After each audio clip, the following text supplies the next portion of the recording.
So hello everyone, क्या हाल चाल? I hope you are all well today. So today I am going to start in PYQ session, chapter mechanical properties of solids. तो PYQ need dedicated for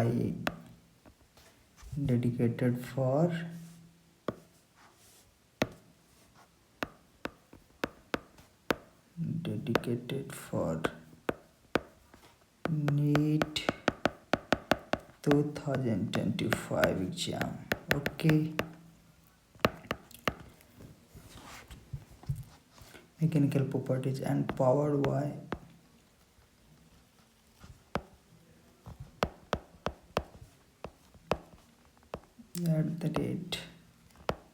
Pratap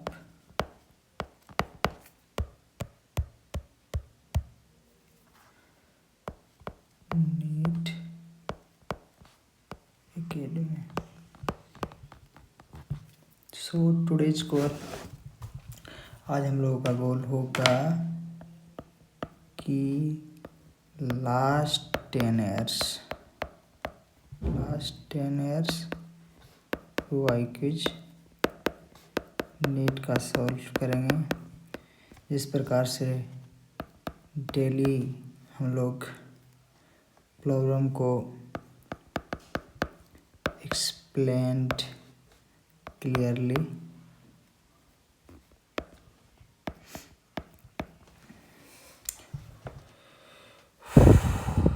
based on NCERT. So let's start.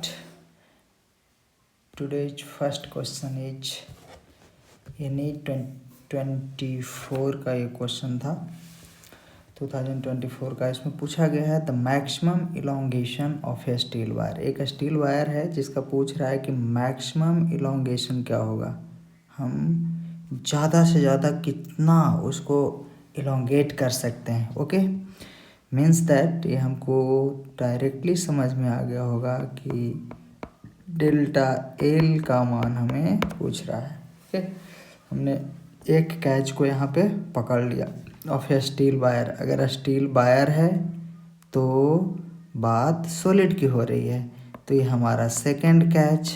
हमारा पे second catch क्या है कि जहाँ पे solids की बात हो रही है तो ये हमारा कैच फिर से आ गया कि हम पूरे चैप्टर में कंफ्यूज नहीं होना है। इसमें हम 3 प्रकार के मॉडुलस के बारे में पढ़े हैं, Young's modulus, bulk modulus and shear modulus. जिसमें बाबू यंग्स मॉडुलस और शेयर मॉडुलस हम सॉलिड के लिए यूज करते हैं, जिसमें हम सबसे ज़्यादा यंग्स मॉडुलस का यूज करते हैं, जिसमें लेंथ की, फोर्स और एरिया की बात किया जाता है। तो हम फर्स्ट सेकंड कैच पकड़े कि this is the steel wire. Steel wire is related to solids, okay, solids and then also related to, यहाँ से हम कंफर्म हो गए कि apply a Young's modulus. Okay, सारा चीज़ को हमने यहाँ पे कवर कर लिया है। चलिए फिर से क्वेश्चन को हम देखते हैं। The maximum elongation of a steel wire of 1 metre length if the elastic limit of a steel and its Young's modulus respectively. Elastic limit हमारा दिया हुआ है स्टील का कि मैक्सिमम कितना तक वो इलास्ट हो सकता है ना, कितना तक वो मैक्सिमम इलास्ट हो सकता है। और फिर यंग्स मॉडुलस का भी वैल्यू दिया गया है, दिस एंड दिस। तो बस सबसे फर्स्ट में ये क्वेश्चन आया है, इसलिए हम थोड़ा सा इसमें हम थ्योरी के बारे में थोड़ा हम आपको बता दें। हमारा तो ये सबसे important theory and tips and tricks. फिर है क्या कि the Young's modulus and shear modulus are relevant कहाँ चल जाते हैं यार, relevant only for solids. Okay, this is the catch, है ना। चूंकि सॉलिड्स क्या रखता है, सॉलिड्स है लेंथ एंड शेप्स। ओके, है ना, इसीलिए हम इसका यूज करते हैं। लेकिन बट बल्क मॉडुलस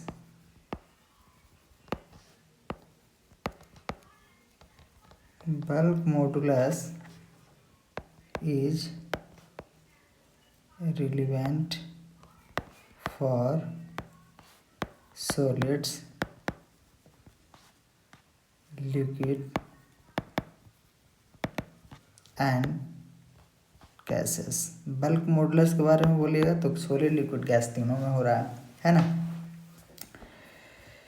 इसमें बस देखिएगा, ये इसमें बल्क मॉडुलस में वॉल्यूम के बारे में आपको देगा, तो इस चीज़ को आप लिख लीजिए थोड़ा सा। It refers to change in volume. इतना थोड़ा सा नॉलेज बहुत काफ़ी है, इतना से ये तो पता चल गया है ना। So let's be start numerical, है ना। पेज एक ले लेता हूँ ना, है ना।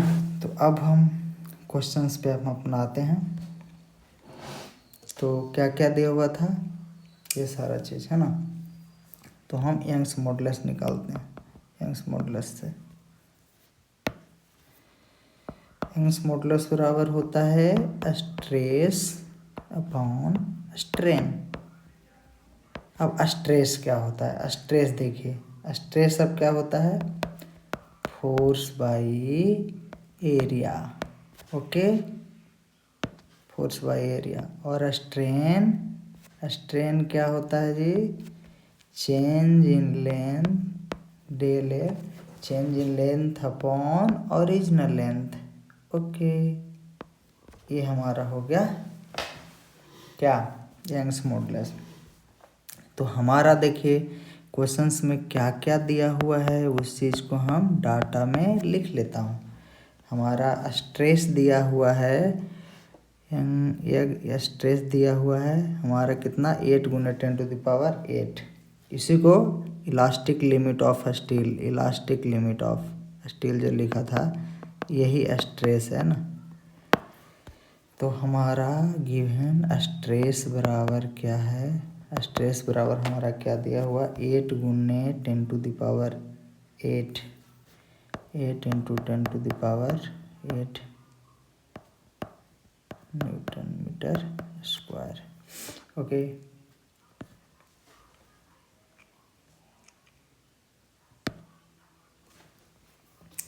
फिर यंग्स मॉडुलस हमारा कितना दिया हुआ है, 2 × 10⁻11, 2 × 10⁻11 न्यूटन मीटर -2।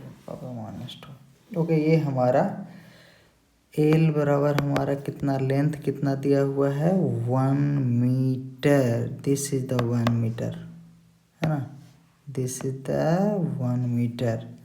तो हमारा एल कितना, 1 मीटर। और हम पूछ रहा था क्या, maximum elongation, that is the delta L is equals to what. Okay, this is the questions given scenario. चलिए, इतना हम मसाला बना के इधर रख लिए, जहाँ जहाँ अब इसका यूज होगा हम लोग इसका यूज करेंगे। तो चलिए, यहाँ से क्या हो गया, इस एक्सप्रेशन को थोड़ा सा एक्सपेंड किया जाए, F into L upon A into delta L. हमको यहाँ से फाइंड आउट कर लेना है, डेल्टा एल निकाल लेना है। तो डेल्टा एल को हम एक्सप्रेशन में सीधा लिख लें। ओके, डेल्टा एल को हम एक्सप्रेशन में क्या लिख लेंगे, F into L upon modulus into A. Okay, है ना। तो यहाँ पे देखिए एफ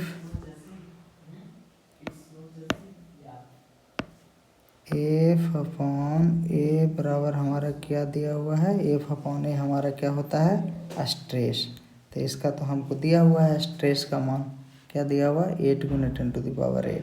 ओके, तो उसी में हम उस वैल्यू को क्या करूँगा, पुट कर दूँगा। ओके, 8 इंटू 10⁸ अपॉन मॉडुलस कितना दिया था, 2 इंटू 10⁻11 इंटू एल कितना था, 1। ओके, अब इसको काट दो, 2 से 4, है ना। तो हो जाएगा डेल्टा एल बराबर 4 इंटू 10⁻−3। ये जो 11 है, ये 11 है जो ऊपर जाएगा, है ना। ये जो 11 है ऊपर जाएगा तो माइनस में 11 हो जाएगा, तो ऊपर क्या हो जाएगा, -3।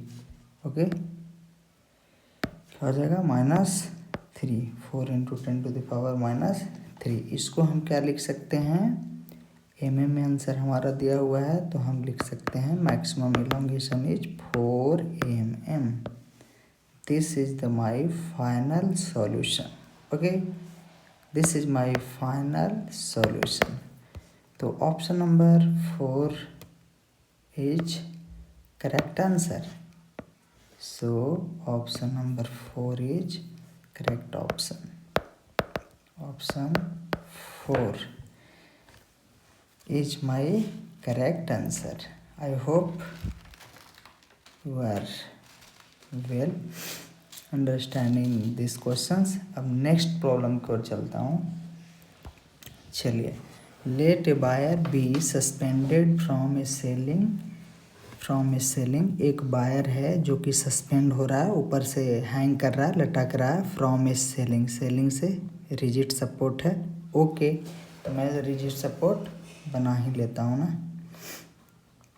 एक ये है रिजिड सपोर्ट से ये हैंग कर रहा है, एक वायर है, this is the wire which is suspended from the ceiling and stretched by a weight W attached at its free end, है ना। उसके बाद फिर उसको स्ट्रेच किया है, यहाँ लटकाया है, उसके बाद स्ट्रेच किया है। और स्ट्रेच किससे हुआ है, स्ट्रेच बाय ए वेट W। देखिए, ये एक सेंटेंस है। क्वेश्चन को सबसे पहले सिंप्लीफाई करने की कोशिश करें। ओके, और मैं पूरा का पूरा कोशिश कर रहा हूँ कि क्वेश्चन से बात किया जाए, है ना। क्वेश्चन से स्टूडेंट अपने आप को बात करना सीखे। तो सबसे पहले क्या कर रहा है कि एक वायर है वो सस्पेंडेड हो रहा है सेलिंग से, यानी कि रिजिड को सपोर्ट है सेलिंग दीवार से, है ना। और स्ट्रेच्ड हुआ है, स्ट्रेच बाय ए वेट W। जब कोई W का वेट, है ना, कोई वजन जिसको W उन्होंने लिखा है, उससे यह स्ट्रेच हुआ है। Okay, attach to its free and the longitudinal stress at any point of the cross sectional area A of the wire is, ये पूछ रहा है। तो ओके, कोई बात नहीं, W इसका हमारा mg नीचे काम कर रहा होगा mg के रूप में। ओके, W हमारा mg के बराबर हो गया। ओके, अब पूछ रहा है कि द लॉन्गिट्यूडनल स्ट्रेस। तो लॉन्गिट्यूडनल स्ट्रेस हमारा क्या होता है, स्ट्रेस, है ना। स्ट्रेस बराबर फोर्स अपॉन एरिया। फोर्स हमारा ये लग रहा है ना, हमारा क्या लग रहा है, W, हमारा क्या लग रहा है, W अपॉन एरिया हमारा तो ये है। एरिया के लिए हमको पूछना है लॉन्गिट्यूडनल स्ट्रेस, तो बिल्कुल फार्मूला बेस्ड ही था। तो स्ट्रेस बराबर हमारा क्या हो गया, W upon area. This is my final solution. तो W upon A is the my answer option 3।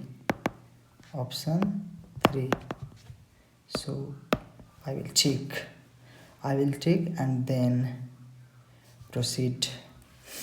ये स्टेटमेंट वाइज क्वेश्चन है ना, स्टेटमेंट वाइज क्वेश्चन है। एजर्सन बोल रहा है कि the stretching of a spring is determined by the shear modulus of the material of the spring. Okay, the stretching of a spring is determined by the shear modulus. किस spring को क्या कर रहा है, स्ट्रेच कर रहा है ना, determined by the shear modulus of the material of the spring. Means share modulus हम जब कि पीछे ही बता दिए थे, शेयर मॉडुलस का मतलब कि लेंथ वॉल्यूम में कोई चेंज नहीं आता, ओनली शेप चेंज होता है। क्या होता है, शेप चेंज, जो कि हम पीछे बताए थे कि Young's modulus and shear modulus. Shear modulus ये दोनों किसके लिए है, ये दोनों ओनली शेप एंड साइज के लिए है। ये हम फर्स्ट में ही आपको बता दिया था। देखिए, only for solid since solid have length and shapes. Okay, length and shapes के लिए तो ओनली शेप्स एंड लेंथ के लिए भी ये शेयर मॉडुलस होगा। ओके, तो the stretching of a spring is determined by the shear modulus of the material of the spring. ये this is shear modulus of the, सही। Reason are a coil spring of copper has more tensile strength than a steel. ए देखिए, a coil spring of copper has more tensile strength than a steel spring of the same dimensions. ये गलत हो गया है ना, क्योंकि जब हम कोई स्प्रिंग नहीं, स्टील का जब हम स्प्रिंग लेते हैं तो कॉपर के स्प्रिंग से बहुत ज़्यादा टेंसाइल होता है ना। यहाँ पे यंग्स मॉडुलस भी इसका स्टील का सबसे ज़्यादा होगा। तो जो हमारा रीजन है ना, रीजन हमारा ये गलत कह रहा है, क्योंकि टेंसाइल स्ट्रेंथ ऑफ स्टील बहुत ज़्यादा होता है, लगभग 2.5 गुना ज़्यादा होता है। तो रीजन हमारा ये तो बाबू गलत कह रहा है कि नहीं। शेयर मॉडुलस पहला तो हमारा असर्शन तो हमारा सही कह रहा है, असर्शन हमारा सही कह रहा है कि the stretching of a spring is determined by the shear modulus of the material. बिल्कुल एक एक चीज़ बारीकी से समझिएगा एकदम, है ना। असर्शन हमारा सही कह रहा है, रीजन हमारा क्या कह रहा है, ये हमारा गलत कह रहा है। शेयर मॉडुलस में जैसे ये शेप एंड लेंथ की जब बात करता है, देखिए शेयर मॉडुलस में होता है, देखिए जैसे ये हो गया, तो इसको जब हम स्ट्रेच करेंगे, या जब हम स्ट्रेच करेंगे इसको, तो इसका शेप कहीं ना कहीं डिफॉर्म हो जाएगा, है ना, शेप इसका डिफॉर्म हो जाएगा। शेप इज दिस, ये इसका शेप डिफॉर्म हो जाएगा। तो ये हमारा share modulus of the material of the spring, है ना।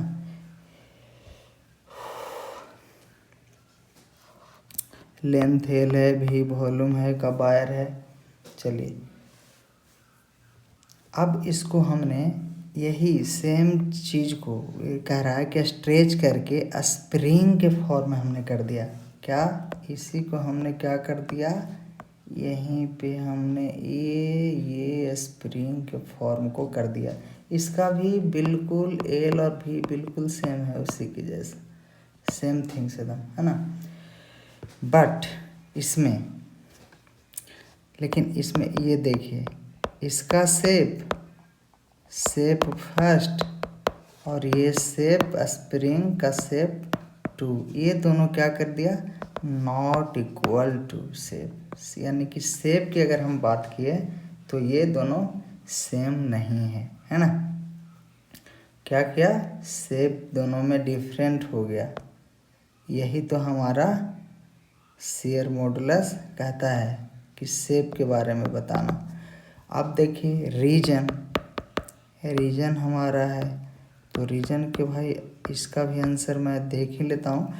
एक कॉइल स्प्रिंग ऑफ कॉइल, हाँ, तो इसमें सिर्फ यही लिख सकते हैं आंसर के रूप में कि tensile strength of steel is लगभग अप्रॉक्सीमेट 2.5 टाइम्स ग्रेटर होता है ना। टेंसाइल स्ट्रेंथ, कौन सा, tensile strength. So assertion is false and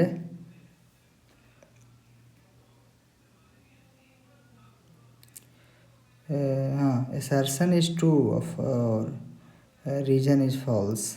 कौन सा है, assertion इज ट्रू और इज फॉल्स, तो ऑप्शन नंबर 4 हमारा हो जाएगा सही।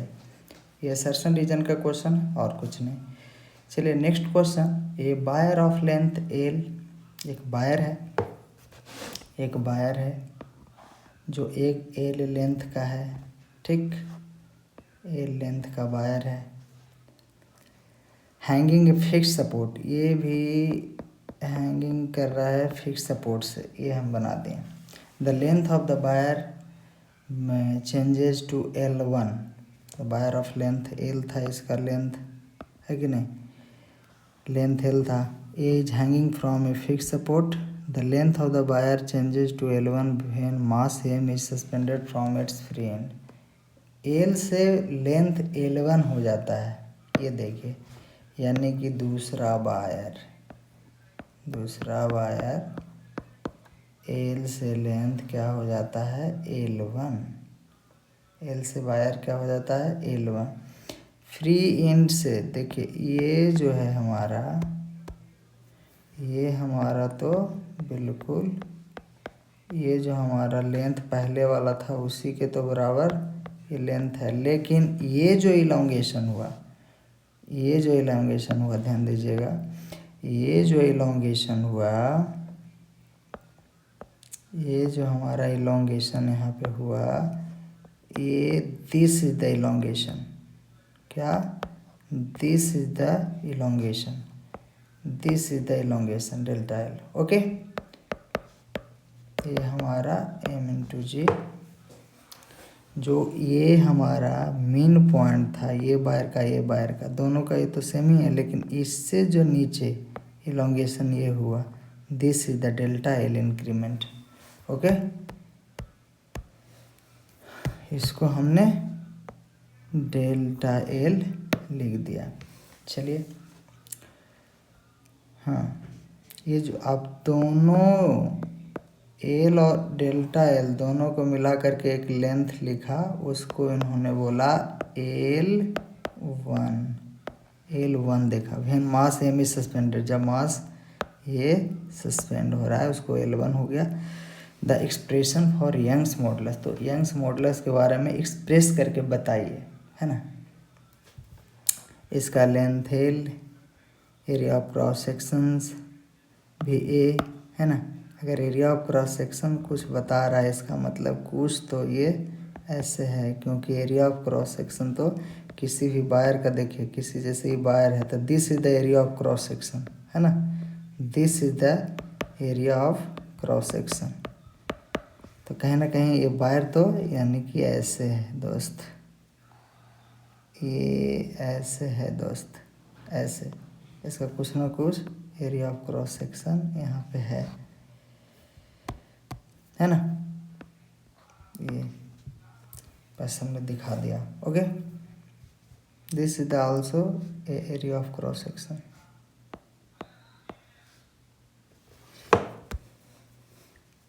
चलिए, तो यही चीज़ को हमको बोल रहा है कि यंग्स मॉडुलस में एक्सप्रेशन करके बताइए। तो चलिए, यंग्स मॉडुलस बराबर F upon A upon del L upon L, जो कि हमने फर्स्ट क्वेश्चन में देख लिया था।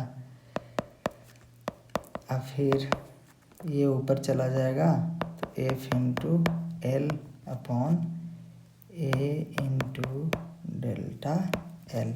ओके, क्या हो जाएगा, F into L upon A into delta L. अब डेल्टा एल ये हमको निकालने का रहा, ये डेल्टा एल, तो ये डेल्टा एल कैसे निकलेगा, total E L one minus L. Okay,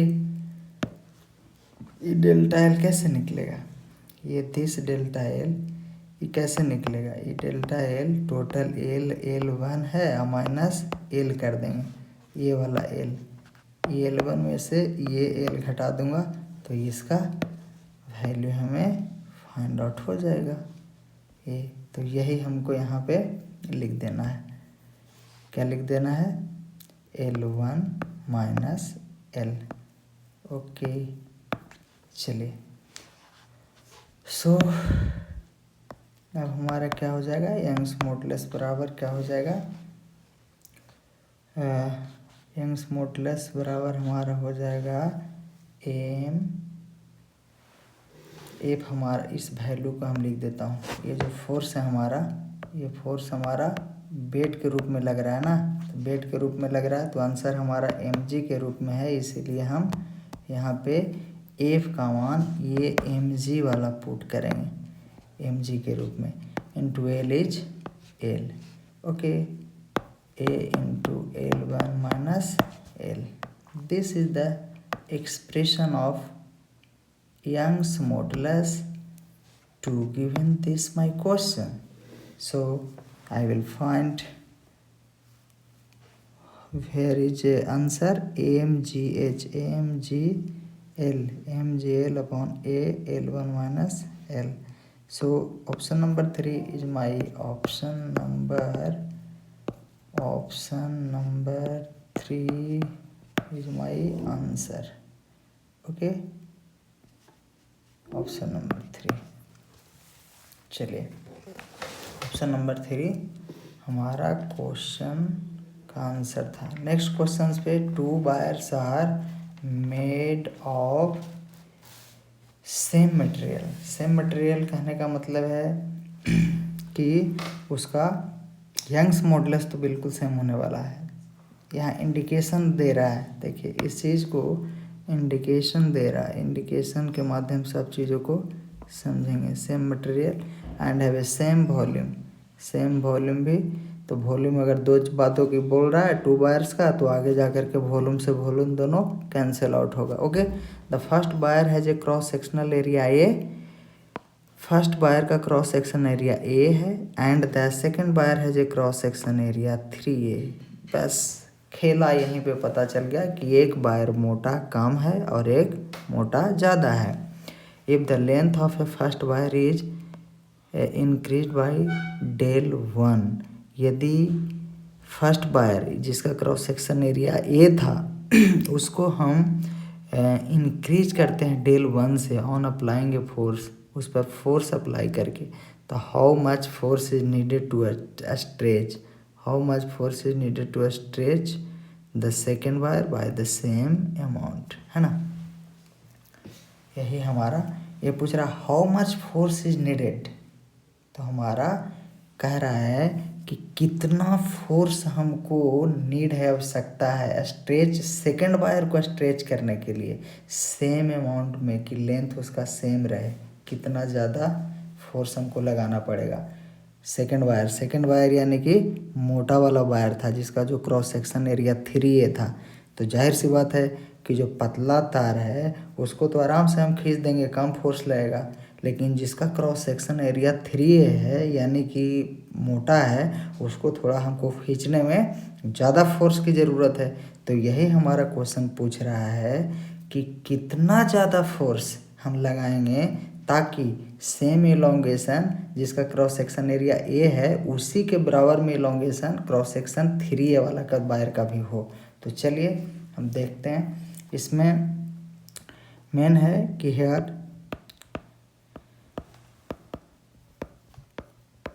to scenario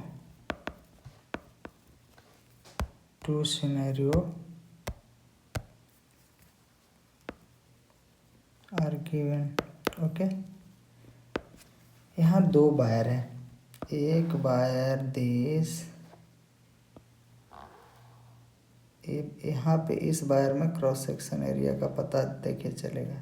ये जो क्रॉस सेक्शन एरिया है, ज़्यादा छोटा बना देता हूँ क्या यार, दिस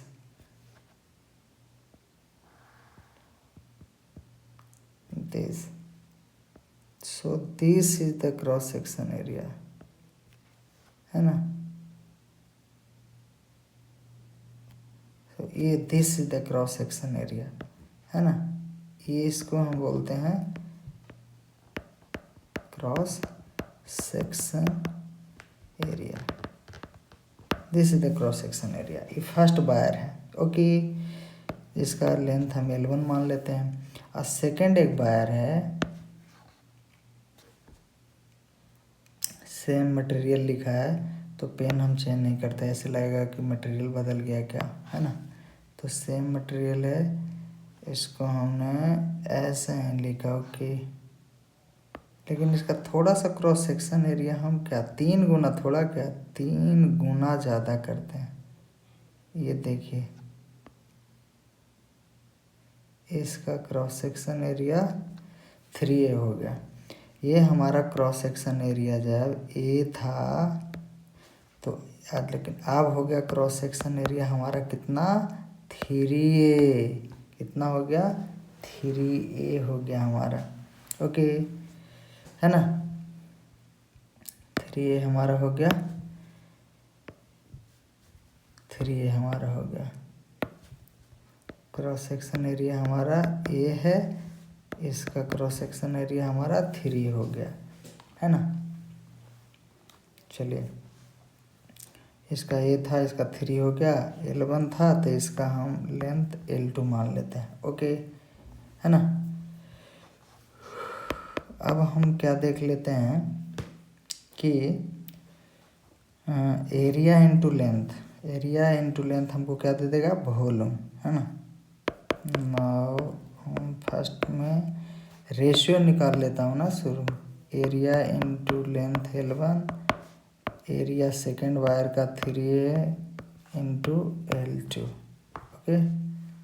अब हमको एरिया से एरिया को कैंसिल कर दो, तो L1 बराबर हमारा क्या आ गया 3 टाइम्स L2, है ना, 3 टाइम्स L2, यानी कि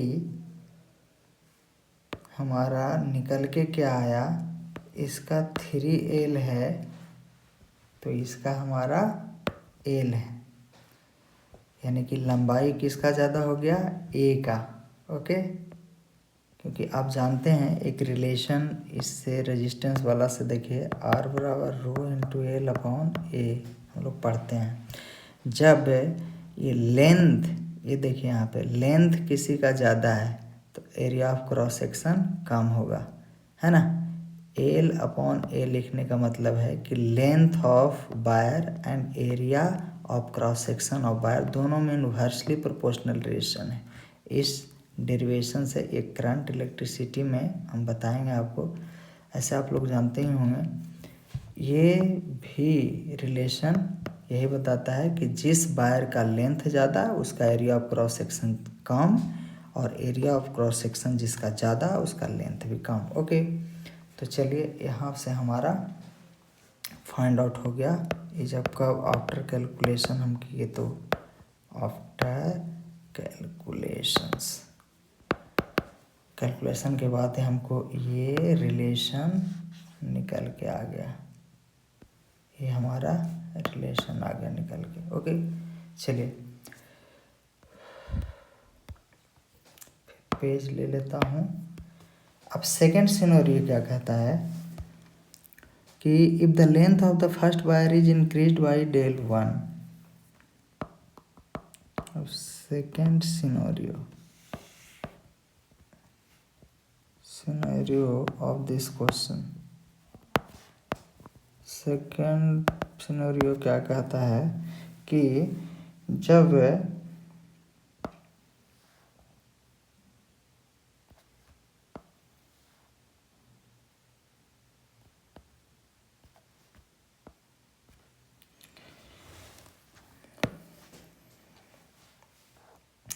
फोर्स लगाते हैं तो ये डेल्टा एल से क्या हो जाता है, इंक्रीज हो जाता है ना।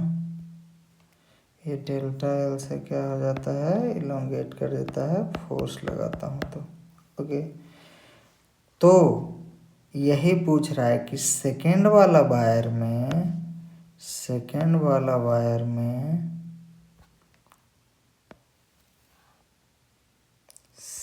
वाला जो वायर है,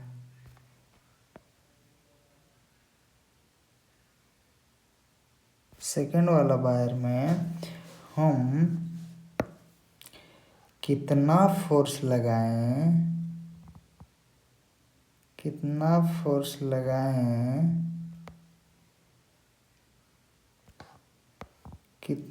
फोर्स एफ डैश, इसको मान लेते हैं एफ डैश बराबर वाट, कितना फोर्स लगाएं कि डेल्टा एल से बढ़ जाए, जितना उसमें बढ़ा जितना इसमें भी बढ़ जाए। बस यही इसका मेन फिगर है।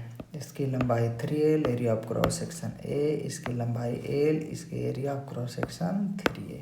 Okay, this is the scenario, बस और कुछ नहीं है।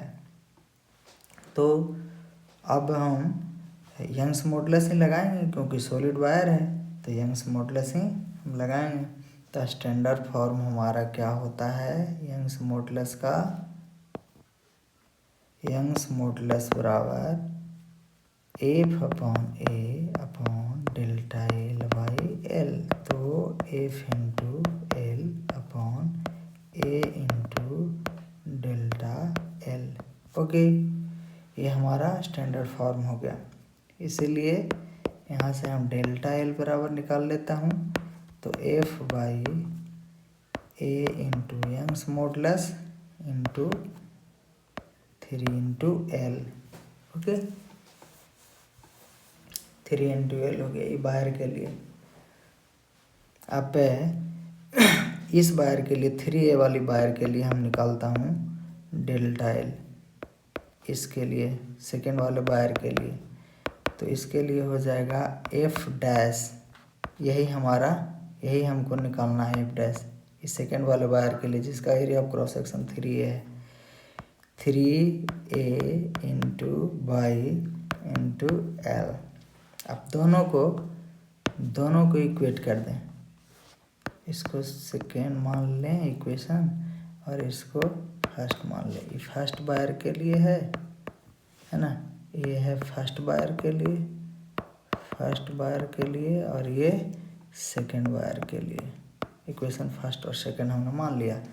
इक्वेशन को क्या कर दें, इक्वेट कर दें है ना, दोनों को बराबर कर दीजिए। तो F upon A by into 3L बराबर F dash upon 3A by into L. अब जहाँ काटना है ए बाई से ए बाई, ये टोटल बढ़ा दीजिए, ये 3 है।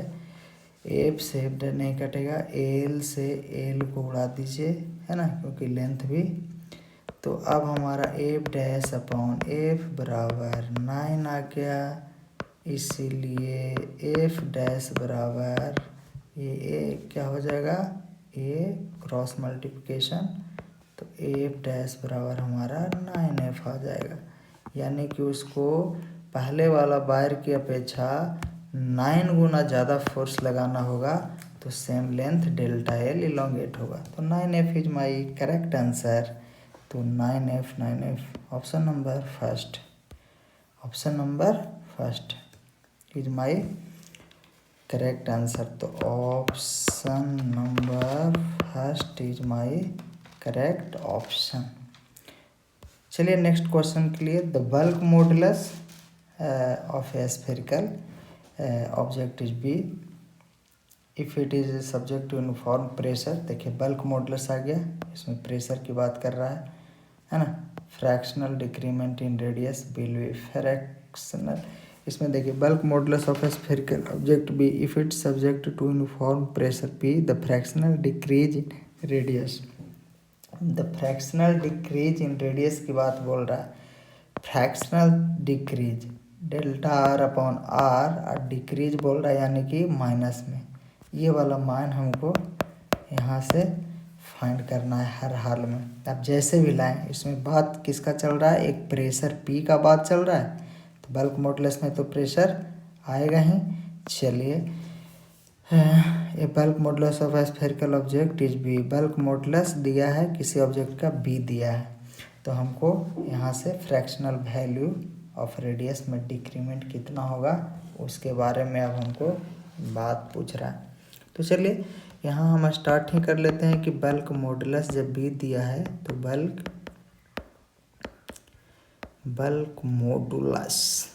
मॉडुलस हमारा क्या दिया होता क्या है, पी प्रेशर अपॉन भी इंटू डेल्टा भी, है ना। P is pressure, okay, P is pressure, है ना। चलिए हमसे पूछा गया है क्वेश्चन में, हमसे पूछा गया है कि व्हाट इज द फ्रैक्शनल, ये what is the fractional decrement in radius R, okay. अब स्फेरिकल वैल्यू, स्फेरिकल है तो स्फेरिकल ऑब्जेक्ट है तो स्फेरिकल ऑब्जेक्ट का वॉल्यूम क्या होगा, तो वॉल्यूम बराबर होता है हमारा स्फेयर का वॉल्यूम 4/3 पाई आर क्यू, है ना। यहाँ पे द फ्रैक्शनल डिक्रीमेंट हमारा बी और पी में आंसर दे रहा है, okay. Two delta R upon R, तो इसके लिए सबसे पहले ये जो वॉल्यूम भी हमारा दिया हुआ है इसको हम डिफ्रेंशिएट कर लूँगा, है ना, डिफ्रेंशिएट करूँगा। सबसे पहला यही हमको ध्यान देना है कि भी और आर के बीच में कैसा हम कुछ ऐसा थॉट करें, है ना। How to thought this question, सबसे पहले ये देखिए हम क्वेश्चन में कि सबसे पहले देखिए कि गिवन है हमारा बल्क मॉडुलस, है ना। बल्क मॉडुलस दिया हुआ है, वॉल्यूम की चर्चा कर रहा है। यहाँ पे हमारा बल्क मॉडुलस दिया हुआ है, वॉल्यूम की चर्चा कर रहा है, लेकिन फाइंड आउट करने क्या कर रहा है, चेंज इन रेडियस। तो यहाँ वॉल्यूम का रेडियस के साथ, वॉल्यूम का रेडियस के साथ, इसका वॉल्यूम का रेडियस के साथ हमको कनेक्शन को समझना होगा। तो चलिए हम डिफ्रेंशिएट करते हैं इसको, डिफ्रेंशिएट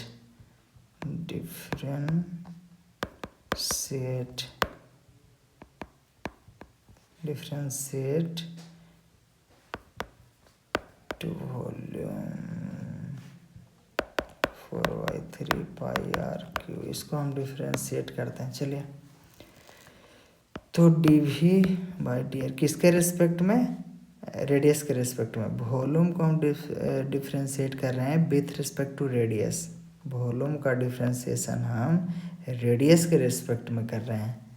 तो 4/3 पाई, ये कॉमन है निकल गया, D upon D R into R cube, okay.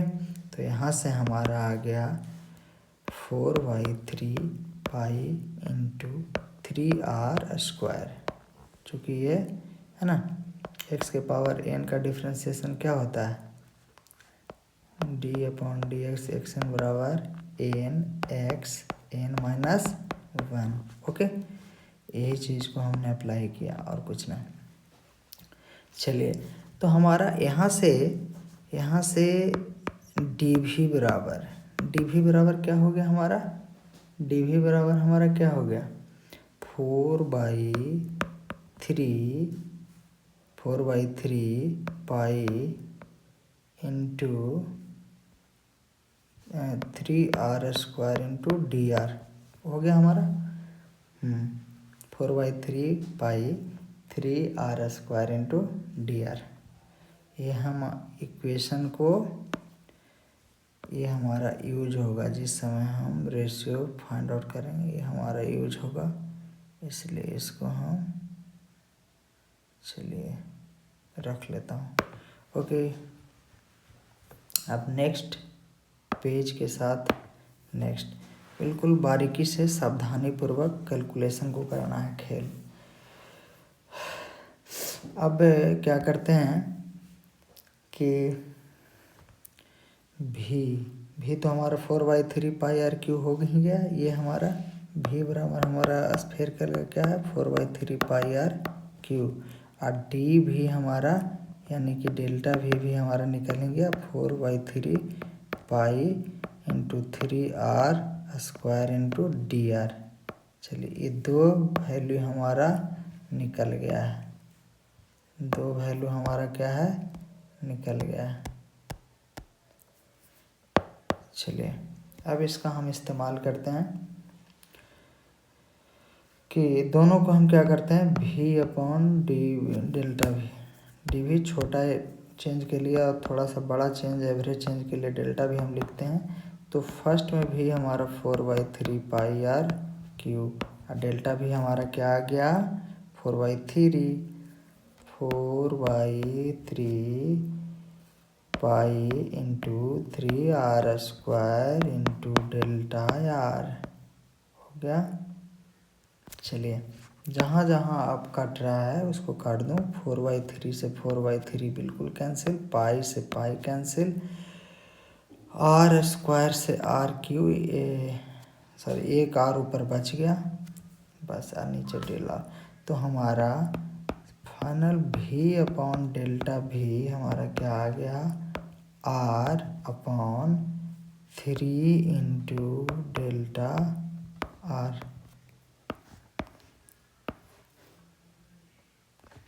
ये आ गया। अब हमारा यहाँ से डेल्टा r/r हम यहाँ से आराम से निकाल लेते हैं, है ना। हमारा बल्क मॉडुलस, अब प्रीवियस आते हैं। बल्क मॉडुलस बराबर क्या था -p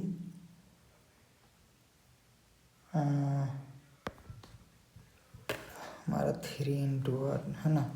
तो b बराबर हम ये तो हमारा हो गया b, तो p into r/3 into delta R, है ना। 3 इंटू डेल्टा आर, ये r और डेल्टा आर यही तो हमारा फाइंड है करना, यही हमको। तो मेन रूप से r/डेल्टा आर हम निकाल लेता हूँ। उसके बाद ये जो डेल्टा r/r है उसके बाद हम रेसिप्रोकल कर लेंगे, है ना, रेसिप्रोकल कर लेंगे। यहाँ से देखिए 1 मिनट डेल्टा आर, यहाँ से हम वैल्यू को क्या निकाल लेता हूँ। यहाँ से देखिए, यहाँ से -r/डेल्टा आर बराबर क्या निकालता हूँ। देखिए ये 3, ये तो हमारा यहाँ ही रह जाएगा, ये 3 ऊपर चला जाएगा तो 3b अपॉन क्या हो जाएगा p, 3b/p हो जाएगा। लेकिन हमको निकालना है, हमको निकालना क्या है, हमको निकालना है डेल्टा r/r, यानी कि ये ऊपर करना है। तो साइन को सिर्फ हम बदलेंगे बस बिल्कुल आप ध्यान दीजिएगा। एक पार्टीशन कर देता हूँ, उसके बाद यहाँ से देखिएगा। यहाँ से हो जाएगा -डेल्टा r/r = p/3b। सिंपल, है ना। कोई परेशानी हुई? कोई परेशानी नहीं। तो p/3b is my answer, p/3b, यानी कि ये ऑप्शन नंबर 4 हमारा आंसर हो गया, है ना। ऑप्शन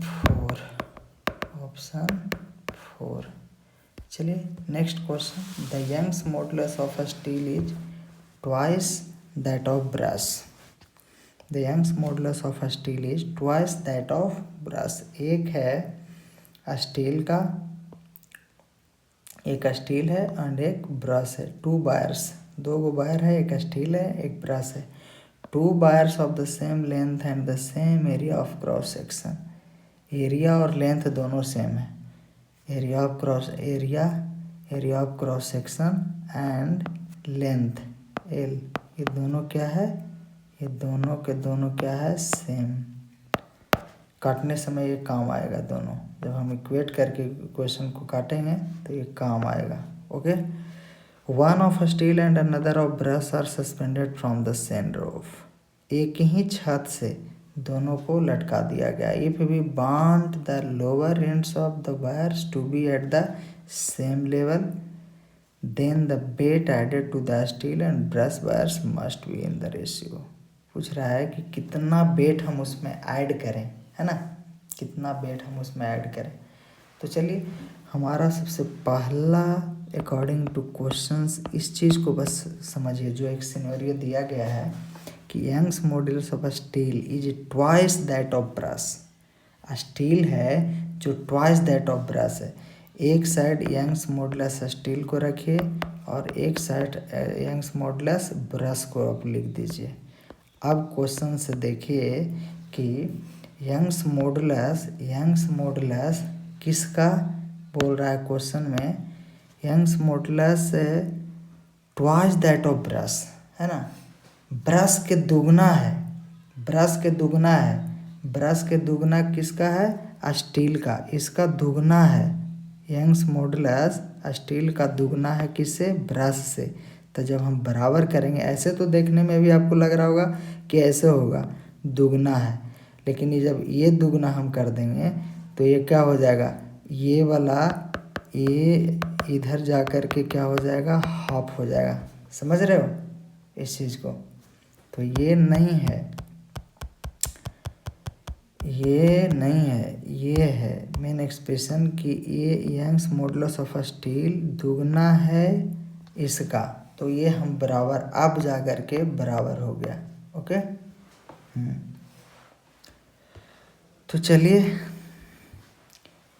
ये हमारा फर्स्ट एक्सप्रेशन निकल गया कि Young's modulus of steel is equal to 2 times of Young's modulus of brass that of the brass. तो हम इसको लिख सकते हैं Y S upon Y B is equals to 2/1 या तो 2:1. ये सारा के सारा ये खेल यहाँ तक इसका हो गया. चलिए अब हम लोग 2 वायर है, एक सेम रोप से लटकाया गया. यहाँ पे जगह शायद नहीं मिले.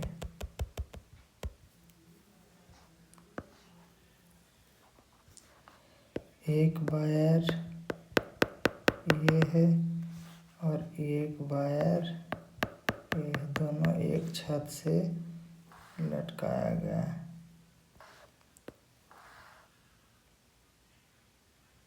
ठीक. एरिया ऑफ क्रॉस सेक्शन ऐसे दे देना है.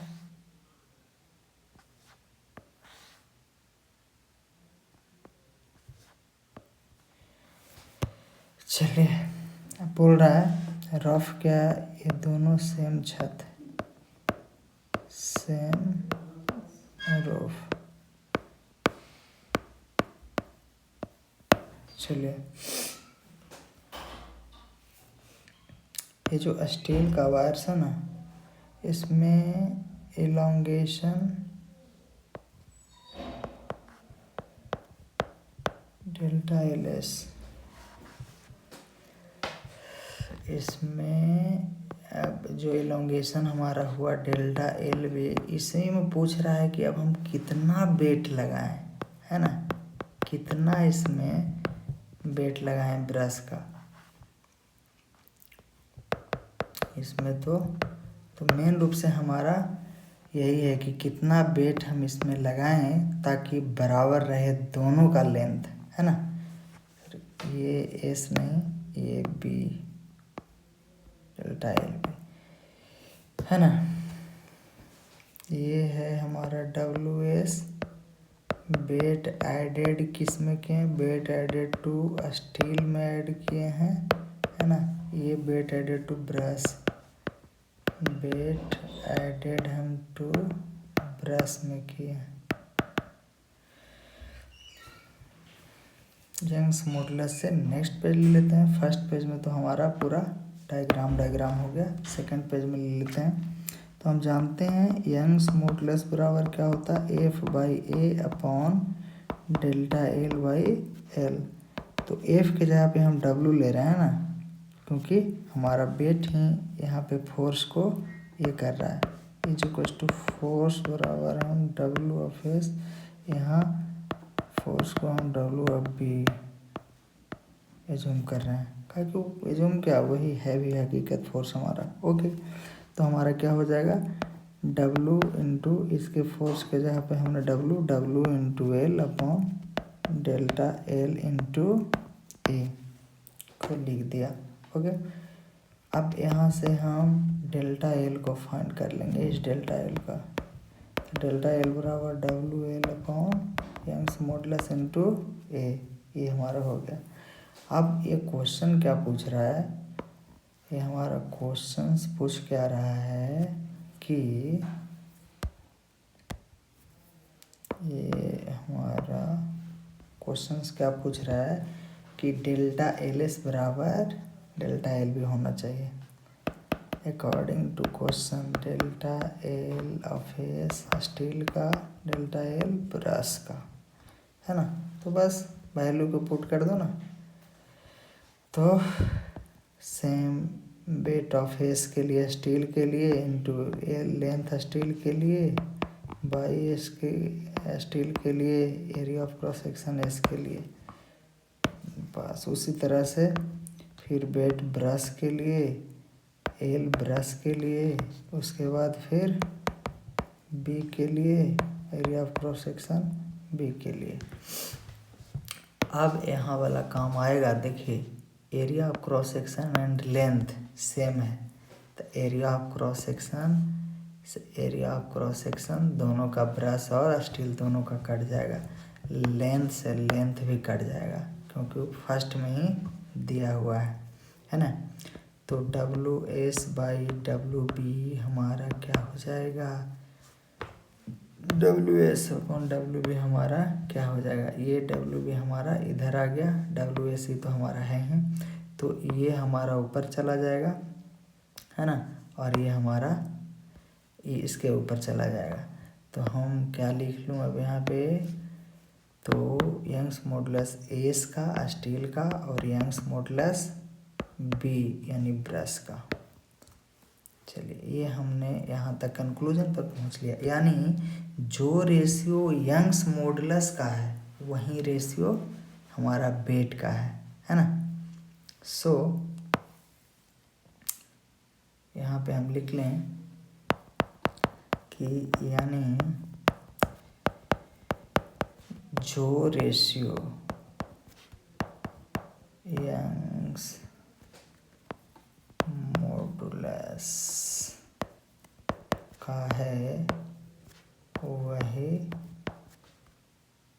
डब्लू एस और डब्लू बी का है। सो क्या लिख सकता हूँ, W S upon W B हमारा क्या था रेशियो 2:1 का, तो यहाँ भी हमारा 2/1 यानी 2:1। दिस इज द हमारा फाइनल आंसर 2:1। तो option number second is correct. ये हमारा ऑप्शन नंबर सेकंड क्या हो गया, करेक्ट हो गया हमारा, सेकंड करेक्ट हो गया हमारा। चलिए अब हम आते हैं the approximate depth of N ocean. एक समुद्र है जिसकी गहराई लगभग 2700 मीटर है। ओके, तो कह रहा है कि the compressibility of A water is इतना। कॉम्प्रेसिबिलिटी एक टर्म है, इसको आप ध्यान दीजिएगा। कॉम्प्रेसिबिलिटी 1 बल्क मॉडुलस का के बराबर कॉम्प्रेसिबिलिटी बराबर होता है 1 बल्क मॉडुलस। ये आगे आएगा उसको दूंगा।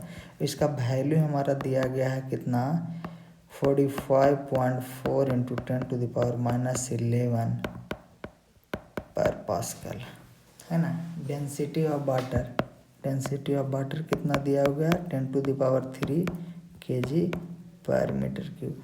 तो what fractional compression of water will be the obtained at the bottom of the ocean, यही हमारा पूछ रहा है।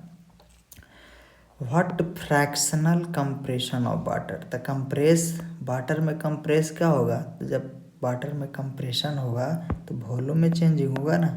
तो delta V upon V is equals to what what what what what, यही हमारा क्वेश्चन पूछ रहा है और कुछ नहीं, है ना।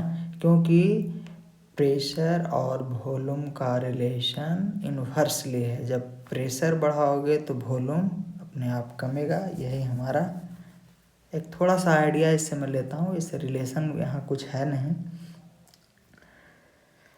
तो एक कैच इसमें ये था कि जैसे ही वॉल्यूम आ गया है, कहाँ वॉल्यूम की बात है, हाँ, what will be obtained the bottom compression, what fractional compression, हाँ, क्वेश्चन इज इतना, वाटर इतना, density of water.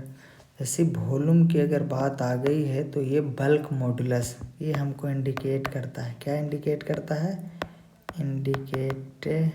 Indicates that case is bulk modulus, case is bulk modulus, ये बल्क मॉडुलस का केस है।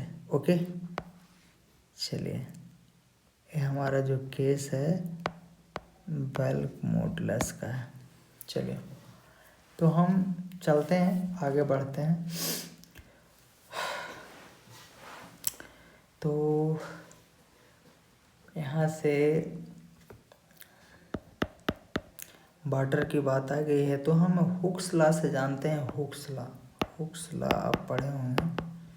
हुक्स लॉ कहता है कि pressure P बराबर B bulk modulus delta V/V। हम इसलिए निकालें हुक्स लॉ का अप्लाई किए कि यही चीज़, यही तो हमको फाइंड आउट करना है ब्रो, यही डेल्टा V अपॉन V, है ना। ये देखो डेल्टा V अपॉन V, इससे direct delta V upon V आने के हमको पूरा चांस है। इसीलिए चलते हैं अपन, डेल्टा V अपॉन V बराबर क्या हो जाएगा P। तो इसमें हमको बोल रहा है फ्रैक्शनल की अगर बात बोल रहा है तो हर जगह P को भी हम डेल्टा P लिख रहा हूँ, कोई दिक्कत है नहीं, अपॉन B।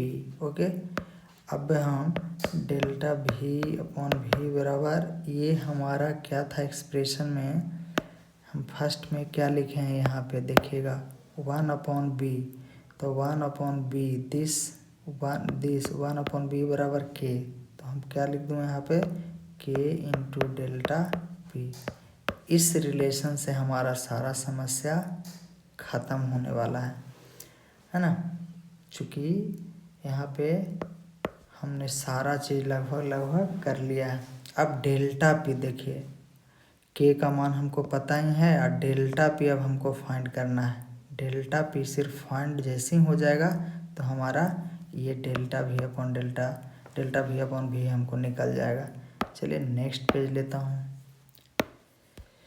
नेक्स्ट पेज पे हम प्रेशर डिफरेंस, है ना, जो प्रेशर ग्रेडियंट वाटर में है उसको हम प्रेशर डिफरेंस हम निकालते हैं।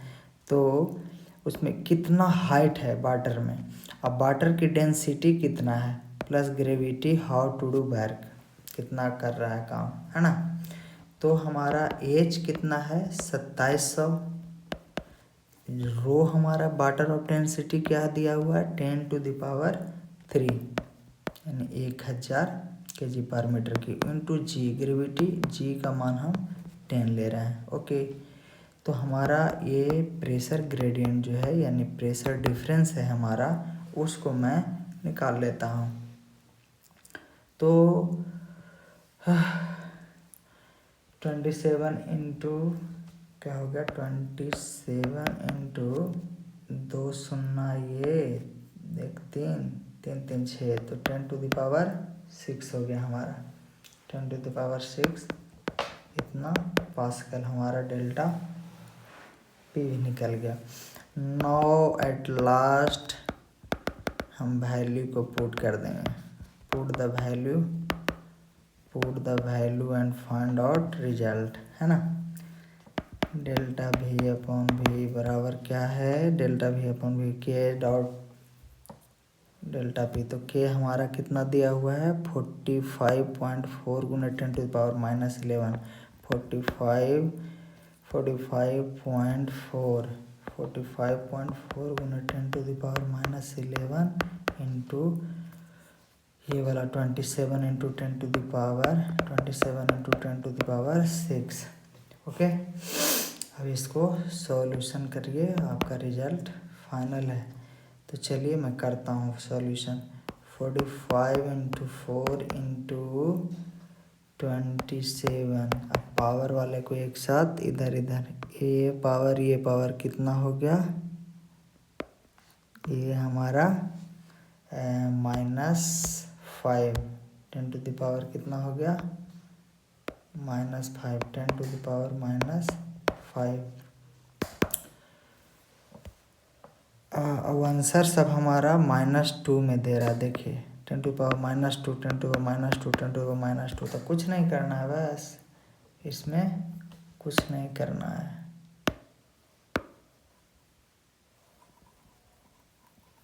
इसको मिटा दें ताकि आप लोग आगे देख सकें अच्छा से। कुछ नहीं करना है, 10⁻2 लाना है। तो यानी कि 2 छोड़ना, यानी कि यहाँ से 3 को कर देना है। तो ये इसमें से हम सबसे पहले 0.45 इसको कर देते हैं। इसको क्या कर देते हैं, 0.45। तो 2 को तो इसमें पावर चला गया और एक इसमें कर देता हूँ। 27 को 2.7 कर देता हूँ गुना 10⁻⁻2। चलिए काम हो गया। अब 0.45 इंटू 2.7 करिएगा तो 1.215 इंटू 10⁻2 ये हमारा आ गया। अब इसको आप लोग सोचे होंगे कि सर आप इसको क्यों किए और दोनों को क्यों किए, तो या हम दूसरे रूप में इसी को भी 0.045 भी कर सकते हैं इंटू 27 गुना 10⁻⁻2। वही आंसर इसका भी आएगा। 1.215 आता है, लेकिन 1.2 राउंड फिगर में into 10⁻⁻2 is my answer. 1.2 into 10⁻⁻2। Option number first क्या आ गया, option number first is my correct answer. चलिए अब नेक्स्ट क्वेश्चंस की ओर बढ़ते हैं। नेक्स्ट क्वेश्चंस कह रहा है कि कॉपर ऑफ फिक्स्ड वॉल्यूम भी is drawn into a wire. एक कॉपर है जिसका वॉल्यूम भी है, फिक्स्ड है ना। Drawn into a wire of length 1 है या एल है, लेंथ एल ही होना चाहिए। When this wire is subjected to a constant force, एक कांस्टेंट फोर्स लगा रहा है, ये देखना। ये भी कांस्टेंट ऑफ वेरिएबल, ये भी इंडिकेटिंग आगे जाकर के ये भी टर्म कांस्टेंट है, तो हमको काम देगा। हर कैच को पकड़ना है बस क्वेश्चन में। The extension produce in the wire is del 1। चलिए इसको 1 ही मान लीजिए क्योंकि यहाँ भी डेल 1 है। Which of the following graph is a straight line, which of the following graph is a straight line. Okay,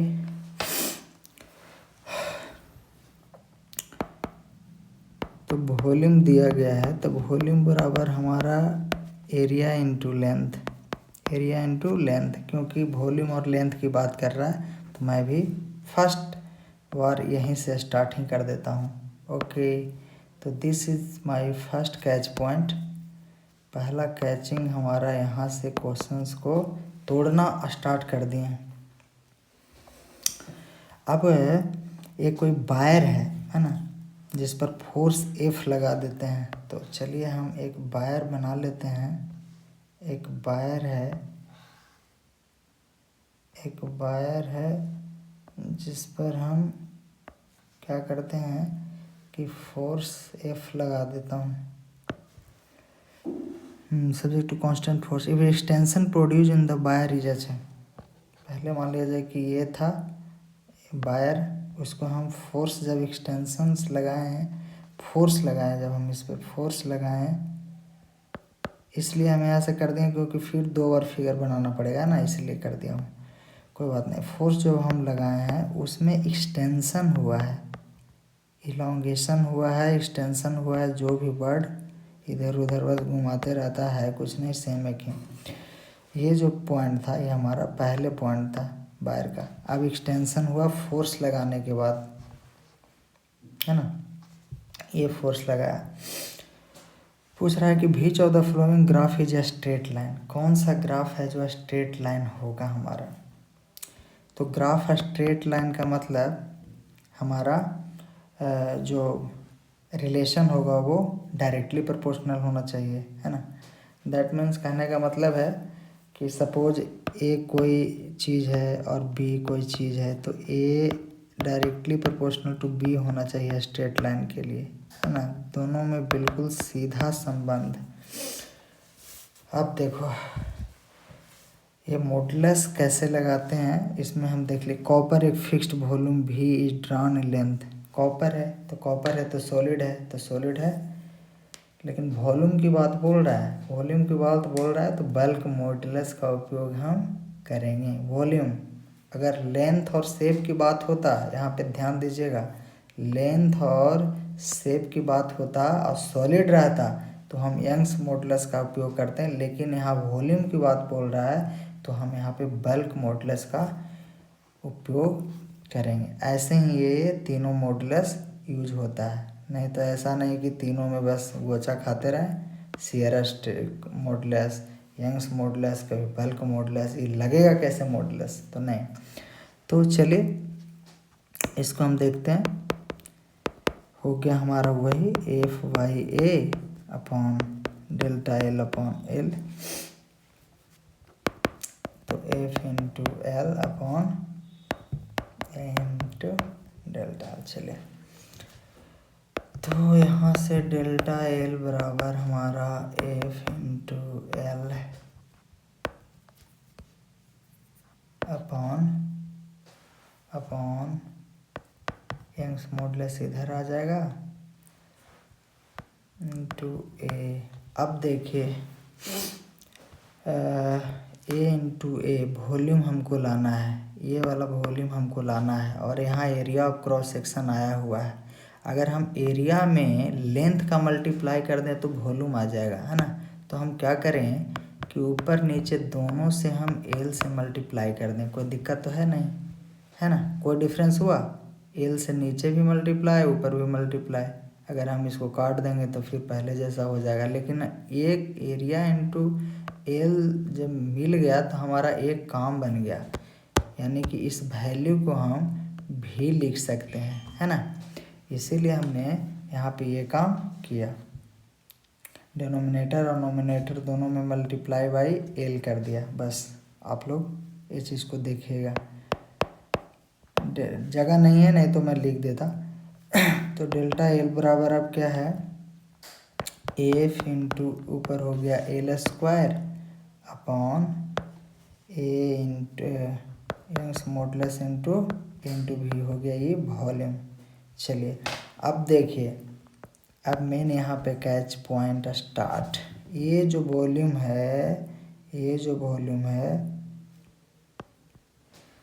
volume हमारा सेम वॉल्यूम में आप खींचातानी कर रहे हैं। जितना भी ये इसको आप स्ट्रेच किए हैं, नीचे किए हैं तो सब, लेकिन वॉल्यूम तो हमारा सेम ही है ना।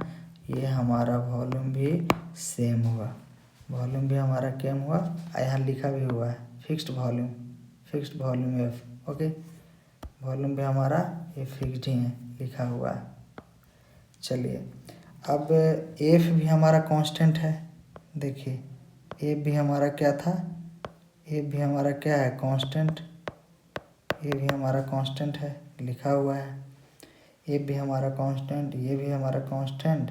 तो हमारा डायरेक्टली यहाँ डायरेक्टली रिलेशन एल स्क्वायर का है। क्या है, एल स्क्वायर का डायरेक्टली रिलेशन। सो हम यहाँ पे ऑब्जर्व करते हैं कि everything is fixed but delta L और एल स्क्वायर, बस रिलेशन दोनों डेल्टा एल का सीधा रिलेशन एल स्क्वायर से बता रहा है। So delta L is proportional to L square, delta one versus L square. ये हमारा option number 2, option number 2 is my correct answer. चलिए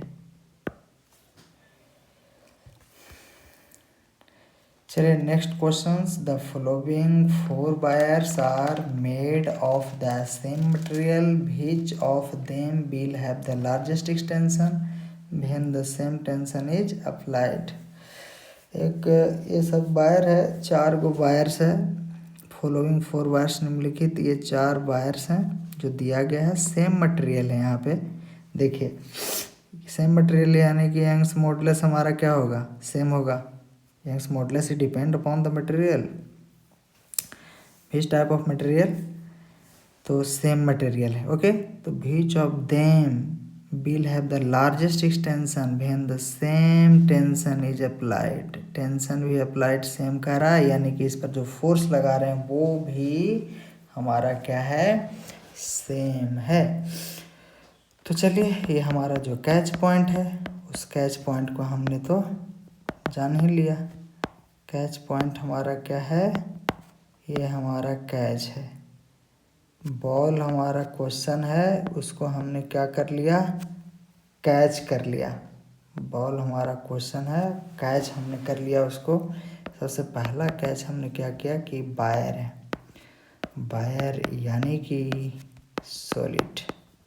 ओके, सॉलिड यानी कि यंग्स मॉडुलस। यंग्स मॉडुलस भी इसलिए क्योंकि इसमें शेप और साइज की बात कर रहा है, वॉल्यूम की बात नहीं कर रहा है।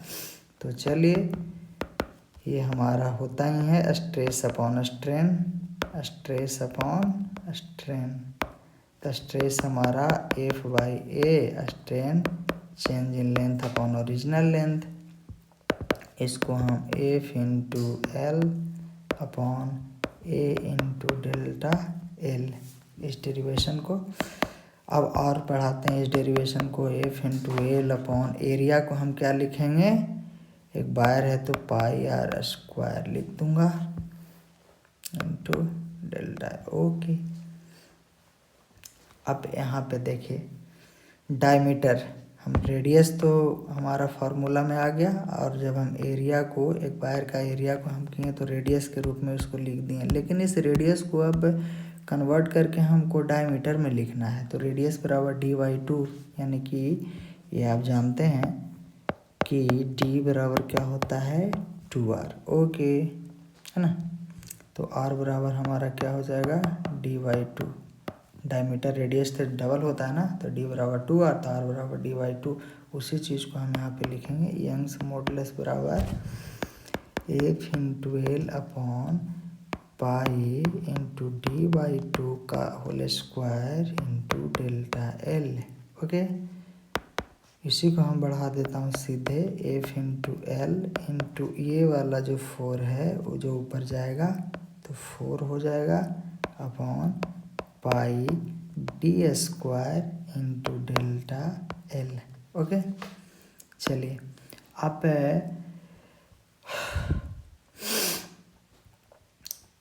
डेल्टा एल हमारा यहाँ से, ये डेल्टा एल मैं निकाल लेता हूँ। ओके, क्योंकि दिया हुआ है largest extension in the applied.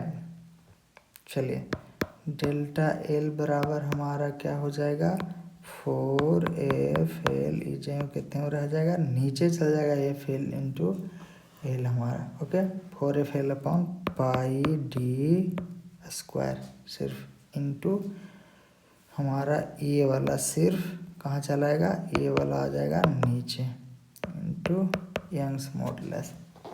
चलिए अब देखिए खेल, ये हमारा पाई तो हमारा कांस्टेंट, ये हमारा सेम मटेरियल है तो ये फिक्स्ड है। यंग्स मॉडुलस सेम मटेरियल जगह नहीं बचेगा इसलिए ज़्यादा नहीं लिखना। ये हमारा कांस्टेंट, ये भी हमारा क्या कांस्टेंट। एफ हमारा सेम है क्योंकि कांस्टेंट फोर्स है, तो हम देख रहा हूँ कि यहाँ पे delta L is directly proportional to L upon D square, है ना। हमारा डायमीटर का स्क्वायर है, क्या है, एल अपॉन डायमीटर का स्क्वायर। वो तो कोई बड़ा बात नहीं, बड़ा छोटा डी या बड़ा डी लिखेंगे डायमीटर। ये हमारा मेन रिलेशन निकल के आया। अब ये रिलेशन से चारों वायर को हम इसका वैल्यू निकाल के, लेंथ का मान इतना पुट करके, डायमीटर का मान ये पुट करके, हम चारों लेंथ को वायर को देखेंगे और उसमें देखेंगे कि मैक्सिमम इंटेंशन किस में हो रहा है। तो सबसे पहले चलिए हम वैल्यू को अब फाइंड आउट करते हैं। तो नेक्स्ट पेज लेता हूँ और पहले ऑप्शंस की ओर से स्टार्ट करता हूँ। इसमें दिया हुआ फर्स्ट लेंथ 50 सेंटीमीटर है ना, 50 सेंटीमीटर, डायमीटर 0.5 mm। एक कन्वर्जन है जिसको मैं यहीं पे लिख देता हूँ, है ना, कि होता है कि 1 सेंटीमीटर बराबर 10 mm, मिलीमीटर। mm इज क्या, m इज मिली, फिर m इज मीटर, तो मिलीमीटर, है ना। तो यही हमारा ये वाला प्रोसेस 1 सेंटीमीटर 10 mm के अनुसार से ये हमारा चलेगा। तो चलिए फर्स्ट हमारा एल अपॉन डी स्क्वायर हम निकालते हैं। तो एल हमारा 50 सेंटीमीटर दिया गया था, फिर उसके बाद डी का मान 0.5 mm है, तो 0.5 mm को हम 0.05 सेंटीमीटर लिख दूंगा। चलिए 0.5 mm है ना, 0.5 mm, 0.5 का होल स्क्वायर, तो हमारा हो जाएगा ऊपर तो 50 हो जाएगा अपॉन 0.05 भी हो जाएगा, स्क्वायर होके 0.05 हो जाएगा, है ना, 0.05 सेंटीमीटर स्क्वायर हो जाएगा। ओके, और ऊपर है सेंटीमीटर, तो 1 सेंटीमीटर से 1 सेंटीमीटर कट जाएगा, तो हमारा 50 इंटू नीचे से 100 चला जाएगा, नीचे 5 तो 10, यानी कि 1 हमारा कितना हो गया, 0.5 इंटू का स्क्वायर करेंगे तो 0.25 होगा, सॉरी हमारा कितना होगा 50 सेंटीमीटर अपॉन 0.05 है ना, ये कितना है 0.5 mm। तो हमारा हो जाएगा, इसको हम सेंटीमीटर में बदलें तो 0.05 सेंटीमीटर हो जाएगा। ओके, तो हमारा ये 0.05 2 सुनना है तो उसमें 4 हो जाएगा, तो 0.0025 सेंटीमीटर स्क्वायर हो जाएगा। अब इसको सॉल्व करना है, 50 इंटू 10⁴ ऊपर गया तो 1 4 सुन जाएगा और नीचे 25 तो 2, है ना। तो हम इसको लिख सकते हैं 2 × 10⁻³ सेंटीमीटर इन्वर्स। ये सेंटीमीटर से 1 सेंटीमीटर कैंसिल, तो नीचे 1 बच जाएगा सेंटीमीटर, तो ऊपर जाके ये इन्वर्स में होगा। चलिए उसी प्रकार से अब सेकेंड ऑप्शन भी हम चेक करते हैं। सारे ऑप्शनों को ऐसे ही चेक करते रहेंगे, सारा ऑप्शन को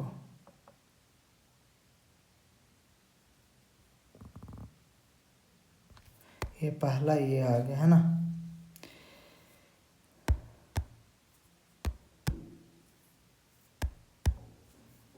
ये हमारा फर्स्ट वायर के लिए। सेकंड ऑप्शन हमारा वायर है length 100 centimetre, diameter 1 mm।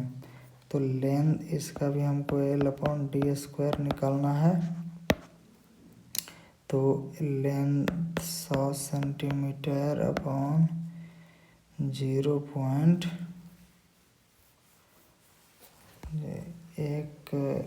mm है तो 0.1 सेंटीमीटर हो जाएगा हमारा।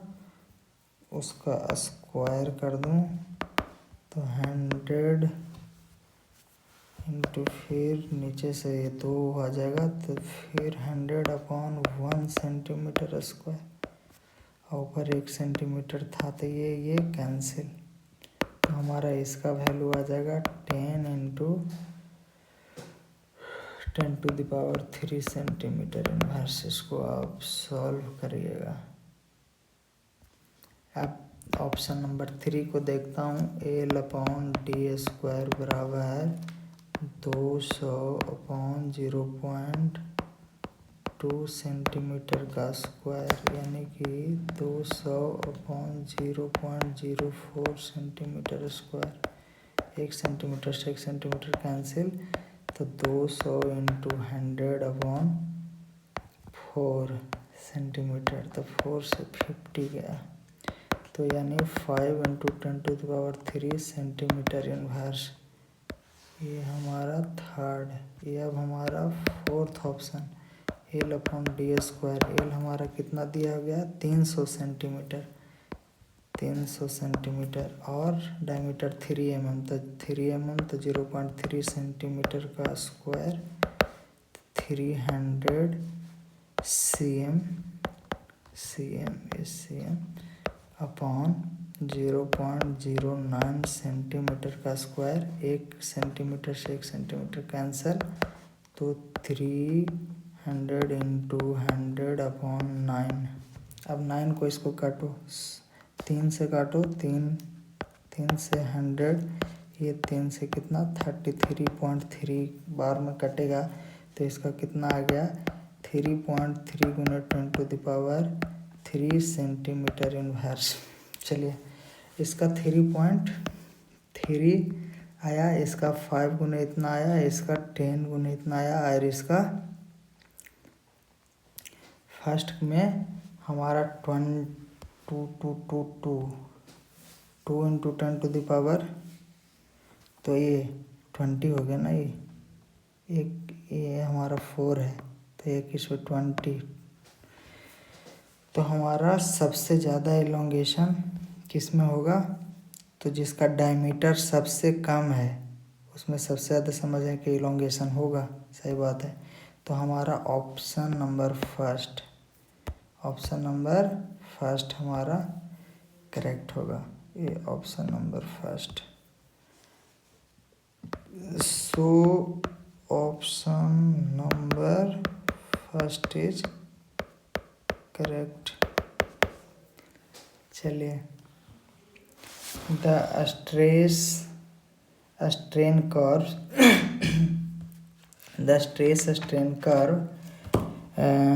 are drawn for 2 different materials x and y। Stress और स्ट्रेन का एक कर्व दिया गया डिफरेंट मटेरियल के लिए, और मटेरियल x और y है। It is observed that the ultimate strength point and the fracture point are also to each other for material x। देखिए, सीधी सी बात है। एक ग्राफ आप पढ़े होंगे, this is the strain graph. This is the stress and this is the strain. एक material की ये जो डक्टिलिटी को शो कर रहा है 30 एंड 30 है ना। सपोज मान लिया जाए कि ये हमारा फ्रैक्चर पॉइंट है। ये कौन सा है, फ्रैक्चर पॉइंट है। अब बोल रहा है कि ultimate strength point and the fracture point are close to each other for material X. और इसका अल्टीमेट स्ट्रेंथ पॉइंट है जो फ्रैक्चर पॉइंट के समझिए एकदम अगर नज़दीक है तो वो ब्रिटल होगा, है कि नहीं। तो ये हमारा अल्टीमेट स्ट्रेंथ, यानी कि अल्टीमेट स्ट्रेंथ और फ्रैक्चर पॉइंट दोनों पास पास में है तो मटेरियल हमारा ब्रिटल होगा, वो टूट जाएगा, है ना, ज़्यादा डक्टाइल नहीं रह पाएगी। तो इसी से क्वेश्चन पूछ रहा, fracture point close to each other for material X but are far apart material Y, लेकिन ये फ्रैक्चर पॉइंट से बाई जो मटेरियल है उसका अल्टीमेट पॉइंट दूर है, तो हम कह सकते हैं कि मटेरियल से एक्स एंड बाई आर, तो एक्स हमारा ब्रिटल होगा और बाई डक्टाइल होगा। ये हम सीधा ऑप्शन से मार सकते हैं ना, है ना, एक्स हमारा ब्रिटल होगा और बाई डक्टाइल होगा। तो इसमें हम सिर्फ यही लिख सकता हूँ, विशेष रूप से और क्या लिखूँ कि अगर फ्रैक्चर पॉइंट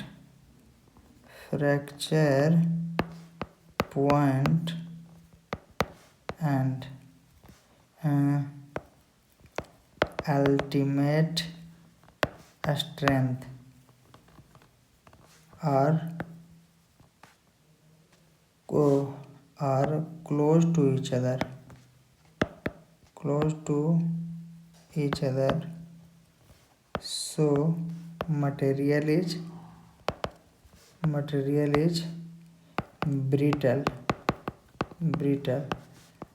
and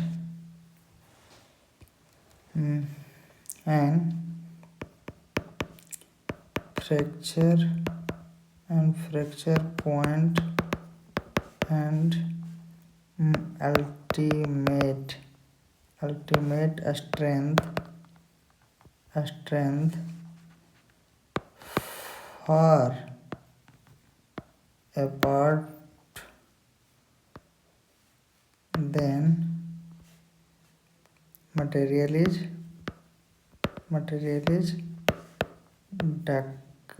ductile। यही कह सकते हैं, इसमें और विशेष तो कुछ है नहीं। डक्टाइल का मतलब हम इसको खींच के और भी बहुत लंबा दूर तक ले जा सकते हैं ना, सबसे ज़्यादा इसमें, तो हमारा ऑप्शन 2 करेक्ट हो जाएगा। इस ऑप्शन के अनुसार ऑप्शन 2 हमारा करेक्ट हो जाएगा। चलिए नेक्स्ट क्वेश्चंस हमारा है कि when A block of mass m is suspended bye a long wire of length l, एक मास m का और जिसकी लंबाई l है, एक ब्लॉक है जिसका मास m है और लेंथ l है। If the length of wire becomes, यदि लेंथ ऑफ वायर का लेंथ l+1 हो जाता है तो the elastic potential energy storeyed in the extended wire is, अच्छा है ना। तो देखिए आपको पता होगा कि एनर्जी स्टोरेड होता है, एनर्जी स्टोरेड इन पोटेंशियल में हमारा क्या होता है, half into stress into strain into volume, है कि नहीं। ये हमारा एनर्जी स्टोरेड का ये हमारा फॉर्म हो गया। चलिए इसको हम आगे काम देगा ही, इसको रखता हूँ। ओके, ये when block mass m is suspended bye a long wire of length l, एक बना लेता हूँ वायर, एक वायर है ए लेंथ का, कुछ ना कुछ वायर है तो उसका कुछ ना कुछ क्रॉस सेक्शन एरिया भी होगा, इसीलिए हम उसको बना लेता हूँ यार, जिस पर सस्पेंडेड है एक मास m, the length of the wire becomes l+1, m is suspended by a long wire of length l, the length of the wire becomes 1, the elastic potential energy। अच्छा चलिए इसका सेकंड सिनेरियो हम देख लेते हैं कि इतना तक तो बिल्कुल पहले वाला वायर की तरह सेम ही है। अभी क्या हो जाता है कि थोड़ा सा नीचे आ जाता है ना, ए। तो यही हमारा जो इलॉन्गेशन बना इसको लिख दिया एल प्लस 1 करके, या ऐसे लिख दिया। इतना हमारा इलॉन्गेशन बना। लेंथ एल था ही, area of cross section A था ही, इसका एल प्लस ए 1 हो गया लेंथ, है ना। अब हमने ये यू बराबर ये लिख ही लिया। चलिए ये हमारा फिगर मान लिया जाए कि ये है, ये हमारा फिगर, क्या फिगर तिगर क्या लिखो, दो प्रकार के है तो है ना। चलिए तो स्ट्रेस बराबर होता है फोर्स अपॉन एरिया हमारा होता है। तो फोर्स हमारा कितना है, ये mg, ये m है तो हमारा mg होगा ना, ये इसमें भी mg इसमें भी mg, है ना। तो हमारा mg अपॉन ए। स्ट्रेन हमारा क्या हो जाएगा जी, स्ट्रेन हमारा change in length upon original length. तो चेंज इन लेंथ हमारा कितना हो गया, यहाँ से एल प्लस 1 हमारा गया, तो एल प्लस 1 से एल तक गया। तो हमारा कितना हो जाएगा, change in length delta L हमारा हो जाएगा L plus L minus L. तो ये कैंसिल, तो डेल्टा एल हमारा ये के बराबर हो जाएगा, जिसको क्वेश्चन में ऐसा ही लिखा हुआ है, इसको हम ये लिखूँगा अपॉन एल। ठीक, अब यहाँ देख लेता हूँ, इसमें हम इस चीज़ को पुट कर देता हूँ, बस पार्टीशन इसको कर दो इस पे। अब हम u बराबर हाफ इंटू स्ट्रेस हमारा mg upon A into strain L upon L into volume हमारा एरिया इंटू लेंथ, है ना। तो हमारा कुछ कट रहा है कहीं तो काट दो। एरिया से हमारा एरिया गया, लेंथ से हमारा ये लेंथ भी गया, ये वाला लेंथ था। तो हमारा u बराबर हाफ mg इंटू ये वाला बच गया, है ना। यही आंसर में mg1 करके ऐसे दिया हुआ है। एल या तो mgl है, जो भी है। तो हमारा हाफ mg फर्स्ट, ये option number 4, option 4 is my correct answer. Okay, so everyone, lastly I say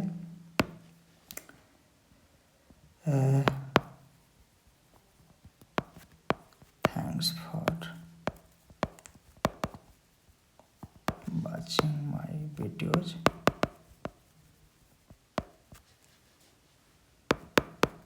Please support my journey. So guys, आज का हमारा मैकेनिकल प्रॉपर्टीज एंड सॉलिड्स जो था वो हमारा एंड हो गया। नेक्स्ट हम मैकेनिकल प्रॉपर्टीज ऑफ फ्लूइड्स, जिसको हम फ्लूइड मैकेनिक्स कहते हैं, उसको हम लेकर आएंगे, है ना। नेक्स्ट